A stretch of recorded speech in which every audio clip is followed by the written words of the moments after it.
পূর্ণিমা চক্রবর্তী তিনি মনোনয়ন পেশ করেছেন। বিজেপি প্রার্থী পূর্ণিমা চক্রবর্তী তিনি আজ মনোনয়ন পেশ করলেন। মিছিল করে কিন্তু মনোনয়ন পেশ করতে দেখা গেল পূর্ণিমা চক্রবর্তীকে। সেই ছবি আপনাদের দেখাবো। শ্যামপুকুরের বিজেপি প্রার্থী মনোনয়ন পেশ করলেন। বিজেপি প্রার্থী পূর্ণিমা চক্রবর্তী তিনি মনোনয়ন পেশ করলেন। মিছিল করে কিন্তু মনোনয়ন পেশ করলেন শ্যামপুকুরের বিজেপি প্রার্থী পূর্ণিমা চক্রবর্তী। সেই ছবি আপনাদের দেখাবো। শ্যামপুকুরের বিজেপি প্রার্থীর মনোনয়ন পেশ। বিজেপি প্রার্থী পূর্ণিমা চক্রবর্তী তিনি মনোনয়ন পেশ করলেন। মিছিল করে মনোনয়ন পেশ করতে দেখা গেল তাকে।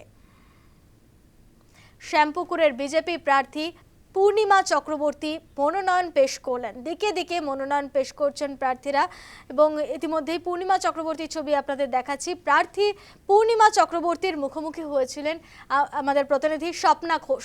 দেখুন।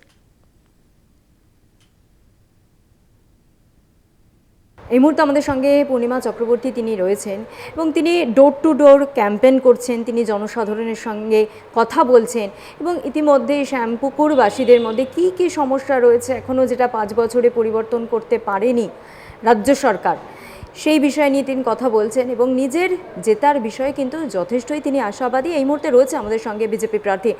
মানুষ যেভাবে ভুক্তভোগী এই অঞ্চল থেকে নিয়ে সব জায়গায়, শুধু শ্যামপুকুর নন, প্রত্যেক জায়গায় মানুষ যেভাবে ভুক্তভোগী, সেই ভোগান্তি থেকে বেরোতে চাইছে।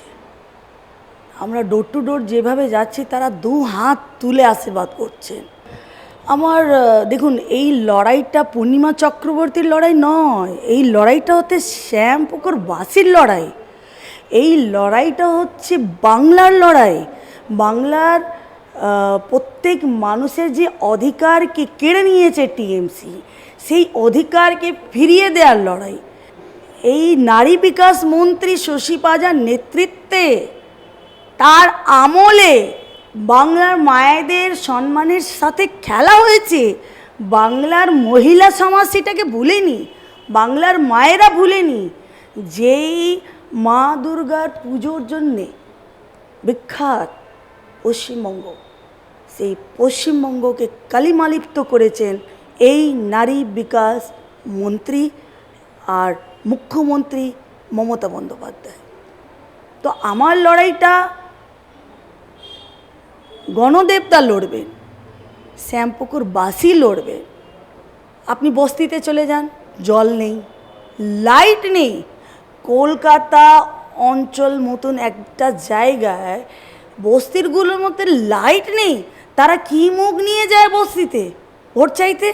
লজ্জা পায় না তাদের?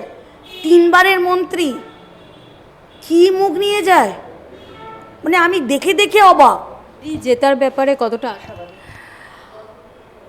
আমি যত জায়গায় যাচ্ছি 2 হাত তুলে আশীর্বাদ পাচ্ছি।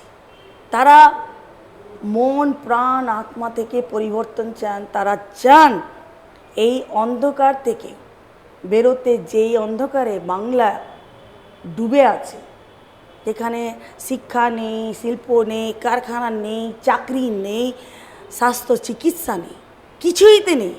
তো আপনি নিজের সন্তানের ভবিষ্যৎ কি এই সরকারের হাতে তুলে দেবেন? কোনো দিন না।